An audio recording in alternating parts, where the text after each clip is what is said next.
저는 올해 62입니다. 대한민국 서울에서 살고 있는 평범한 중산층 집안의 가장이지요. 평생 자영업해왔고 지금도 계속 일을 하며 그래도 부족하지 않게 지내며 살고 있습니다. 아직까지 일을 할 수 있다는 거에 대해 주변에서 부러워하는 사람들도 많고요. 하지만 남들에게 말 못하는 걱정이 하나 있습니다. 이 나이에 제 걱정의 절반은 저와 아내의 건강이고 나머지 절반은 제 하나뿐인 제 아들입니다. 아들은 올해 42입니다. 35에 다니던 회사를 그만둔 뒤 몇 달 다니다 말고 또 그만두고 그 이후로 몇 년째 제대로 된 직장은 없습니다. 대신 실업급여 그걸로 살아가고 있습니다. 아들도 취업을 하고 싶겠지요. 처음엔 저와 아내가 위로했어요. 요즘 경기가 안 좋아서 그렇다. 좋은 자리 알아보면 된다. 그런데 해가 바뀌고 또 바뀌어도 아들은 여전히 구직 중입니다. 정말 구직 중인지 저도 잘 모르겠습니다. 제 생각엔 35에 그만둔 회사에서 무슨 일이 있었던 것 같습니다.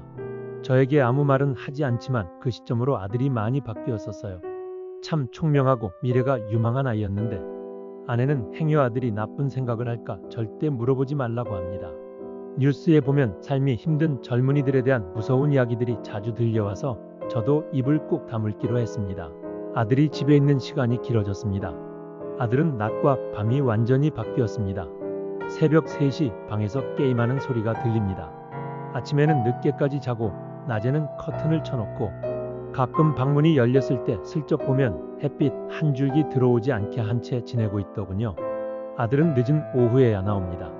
집에만 지내면서 집안일이라도 하면 활동량이라도 생길 텐데 전혀 하지 않습니다. 운동? 안 합니다. 청소, 설거지 한 번도 하는 걸 못 봤습니다. 다 큰아들의 속옷 빨래를 하고 있는 아내를 보면 아내가 불쌍하고 또 한편으로는 아들에게 화도 많이 납니다. 가끔 아들 방에서 통화 소리가 들립니다. 누군가와 실랑이를 하는 듯한 목소리.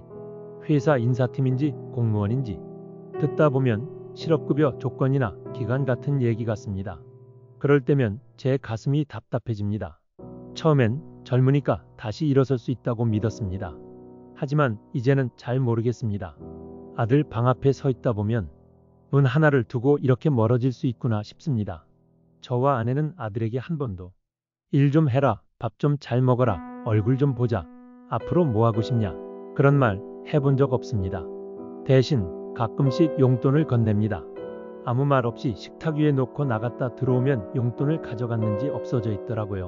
밥이라도 잘 챙겨 먹어라. 말 한마디 하고 싶은데 이런 말조차 아들에게 스트레스를 주는 것 같아 하지 않게 됩니다. 하지만 솔직히 말하겠습니다. 저는 아들보다 먼저 죽습니다. 아내도 마찬가지겠죠. 그건 당연한 순리입니다. 그 후에 저와 아내가 없는 세상에서 아들이 혼자서 제 앞가림을 할 수 있을까요? 지금처럼 낮밤이 바뀐 생활. 아들은 이렇다 할 활동을 안 하니 몸무게는 점점 불어가는 듯하고 어떤 미래를 생각하는지 전혀 알 수가 없습니다. 그렇게 세월이 더 흐르면 그땐 실업급여 같은 게 없을 수도 있는데 혹시 제 나이 또래의 아버지 어머니들 중에도 저 같은 걱정을 하고 계신 분이 있습니까? 자식이 40이 넘었는데 여전히 부모 도움 없이는 버티기 힘든 그런 상황 말입니다. 한때는 내 자식은 다를 거다 그렇게 믿었습니다.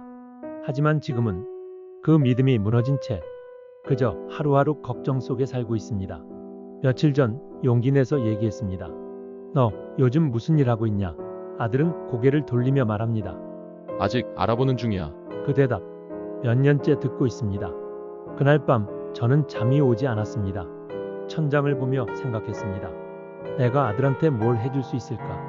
아니, 내가 뭘 해줘야 할까? 저는 오늘도 아들에게 용돈을 건넬 겁니다. 그리고 마음속으로 기도하겠습니다. 언젠가는 아들이 스스로 일어나서 자기 앞가림을 하기를. 하지만 그날이 오기 전에 제 시간이 먼저 다하지 않기를. 그것만은 바라봅니다.